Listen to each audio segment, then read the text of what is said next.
were really to be blunt about it, because of how it elevated human reason above all things, it made it a godlike entity, al-aql. We believe in al-aql, but it has limitations. We believe in the heart. They're rejecting the state of the heart. We believe in wahy, they're rejecting wahy, revelation. We believe in science and empiricism, but it has limits. It's a faculty, a tool. But it took these things to another level, to God out of the equation. And rather than focusing on morality that is grounded in something objective, in facts, it became subjective.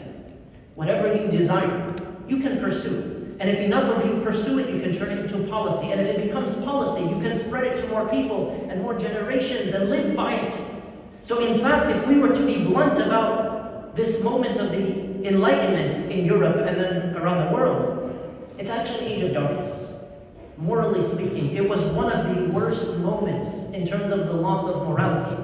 Was it a normal reaction to what the Christian state did? Yes. The inability for Christianity to also live by some of the claimed ideals and also really to answer the intellectual questions in philosophy, yes. It was a natural reaction. But it caused the loss of morality in many places around the world, and it's formed some of the movements and belief systems that exist in the US and around the world today. Why am I sharing all of this? You're like, I did not come here for a history lesson. Because when you talk about prophetic patience, and you're talking about the chains of inferiority, there is no way to separate between where we are today and the ideologies that surround us and how some Muslims feel about their own faith. They are absolutely connected. And if we don't know that's what shaped part of the modern world, we might skip a step or think that this is an unnatural reaction that a young Muslim may have. But in fact, when you consider what's happening in the world, this is a very natural response.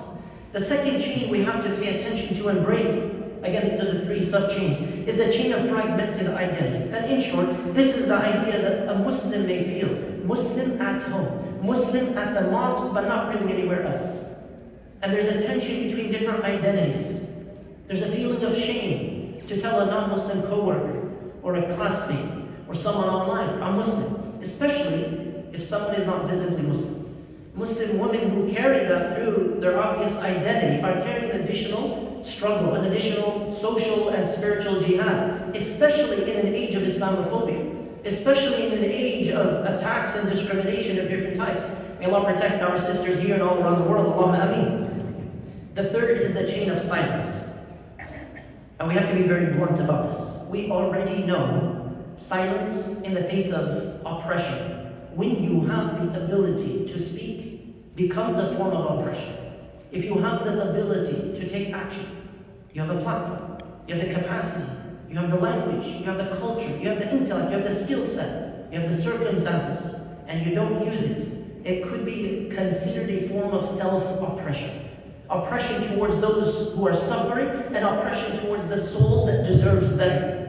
There is no stance where someone has a platform, let's say a celebrity, a politician, somebody with a large following as an example, and they're seeing the live stream genocide in the world, and they're like, yeah, but my career, I have to be silent, I have to be neutral. That's not neutrality. Silence is a position that you take morally. Because if somebody's being abused in front of you, if that child is being mutilated in front of you, if that person is being bombed in front of you, and you remain silent, and you have the ability to speak, then you are being shackled by everything other than the truth. And we ask Allah subhanahu wa ta'ala to protect us from ever being silent in the wrong moments. Every situation, no doubt, is different. And oppression thrives when people of goodness remain silent. When someone who could have said something on campus, in class, at work, wherever it may be, could have done something about it. Sometimes it's not because the oppressors are strong that something happens, but because the bystanders are quiet. Because everyone thinks it's not my responsibility. And everyone has, and remember this, a different level of responsibility. We don't all need to be in the same spaces. We don't need every Muslim protesting in public, their names online, especially if there's a risk to your family. So there isn't a fiqhi council that will ever tell you there's a ruling for every person to do the same exact thing. But definitely we need courage. And when you think of Quran reciters, when you think of du'at, people who claim to call to Allah, who have massive platforms around the world, and they remain silent, or worse, they take a stance against the ummah. They betray the ummah. They betray our brothers and sisters in different parts of the world. Then unfortunately, as painful as it is, they've exposed in this time of fitna what their actual stances are, what their beliefs are. And fitna purifies, and it hurts. Because you may one day see your favorite Quran reciter around the world taking a stance that's really ugly. You may see somebody who has the Shari'i knowledge and years of experience, and they've taken a stance with dictators or tyrants or somebody of evil. Somebody may ask, how does this help me in my personal life?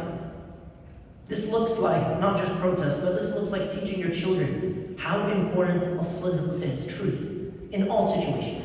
And then we give them the room and the space when they make mistakes to admit that they were wrong, without pushing them away. This means also speaking respectfully but truthfully in college campuses or on college campuses and in classrooms.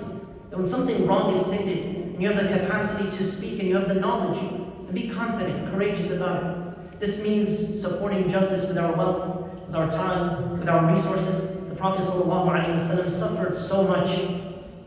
And when he left Mecca, because his wife, his support, the love of his life, Khadija radiallahu anha, passed away, the one who supported the Ummah from its foundation. And his uncle, who was his political support, had also passed away.